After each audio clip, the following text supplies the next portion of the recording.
আসসালামু আলাইকুম। আমরা নর্টনের নোডাল অ্যানালাইসিসের ৮ নাম্বার ম্যাথ আলোচনা করব।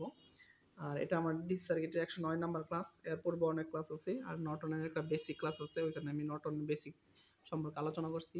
এখানে আমরা B1 এবং B2 এর মান বের করব এই সার্কিটটাতে, হ্যাঁ? এই সার্কিটে দেখেন এই পয়েন্ট, এই পয়েন্ট, এই পয়েন্ট সবই কি? Same point. মাঝখানে কোনো রেজিস্টর না থাকলে সবই সেম পয়েন্ট হয়, হ্যাঁ?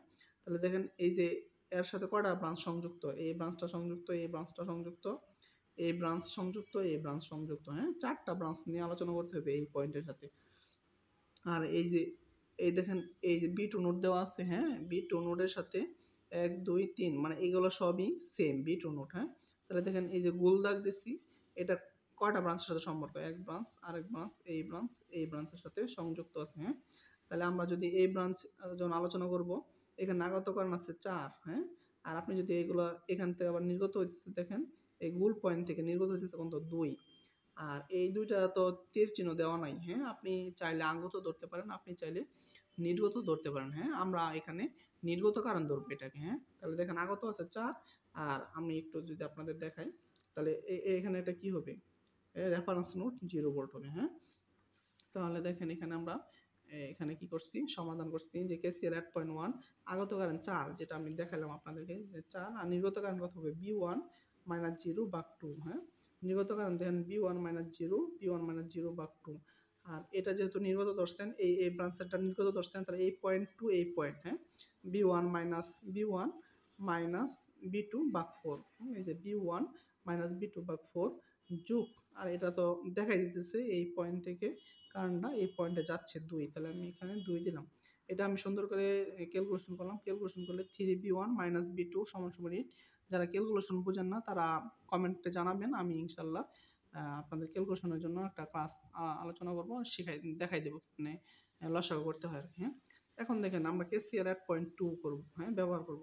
2 টা কোনটা? এটা। আর এই পয়েন্টে দেখেন এই কারেন্টটা আসতেছে, হ্যাঁ? আমি এখানে এটা আমার আগত কারেন্ট ২। আর আমি বাকি কারেন্টগুলা নির্গত ধরবো। এখান থেকে নির্গত, এখান থেকে কি নির্গত, আর এখান থেকে নির্গত ধরবো। তাহলে এই পয়েন্টে যদি নির্গত হয় তাহলে B2 - B1 ভাগ 4 হবে। হ্যাঁ? এই জন্য দেন B2 - B1 ভাগ 4 হবে। আর দেন আমি এই পয়েন্ট যখন এই ব্রাঞ্চে আলোচনা করব, এই ব্রাঞ্চের একটা পয়েন্ট হবে এটা, আরেকটা পয়েন্ট হবে এটা। তাহলে আমি নির্গত ধরবো, হ্যাঁ?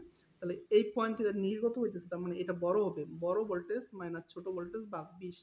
এদের B2 - 0 ভাগ ২০, 0 দেই নাই, প্লাস। আর এই যখন ৫ এর আলোচনা করব এই পয়েন্টের, তাহলে B2 আর এইটা না, তাহলে এইটার কত আছে? এই পয়েন্ট 0, আর এইটার পয়েন্ট আছে B2। B2 যেহেতু কারেন্টটা এদিকে আসতেছে, তাহলে এই ভোল্টেজটা অবশ্যই বড়, B2 - 0 ভাগ 5। দেন B2 - 0 ভাগ 5। তাহলে আমরা এখানে লিখলাম, এখানে সুন্দর করে ক্যালকুলেশন করলাম। তাহলে -5B1 + 10B2 = 40 = ইকুয়েশন নাম্বার 2। তাহলে ইকুয়েশন নাম্বার 1 ছিল এটা, ইকুয়েশন নাম্বার 2 হচ্ছে এটা। এই দুটো যে সমাধান আমি একটা ক্লাসে দেখাইছি, পূর্ববর্তী ক্লাসে আপনারা দেখে নেবেন। তাহলে দুইটা সমাধান করে নিলাম। সমাধান করলে B1 4.8 ভোল্ট হইলো, B2 6.4 ভোল্ট বের হইলো। এটা আমাদের ক্লাসে বের করতে বলেছিল। আর এটা আমার হোয়াটসঅ্যাপ নাম্বার, আপনারা চাইলে আমার হোয়াটসঅ্যাপ নাম্বারে যোগাযোগ করতে পারেন। আর যারা ফেসবুকে দেখতেছেন লাইক, কমেন্ট, শেয়ার করবেন। আর ইউটিউবে যারা দেখতেছেন তারাও শেয়ার করবেন। আর ক্লাসগুলো কেমন হইতেছে, আরও কীভাবে একটু আরও ভালো করা যায় আপনারা কমেন্টে জানাবেন ইনশাআল্লাহ। আসসালামু আলাইকুম।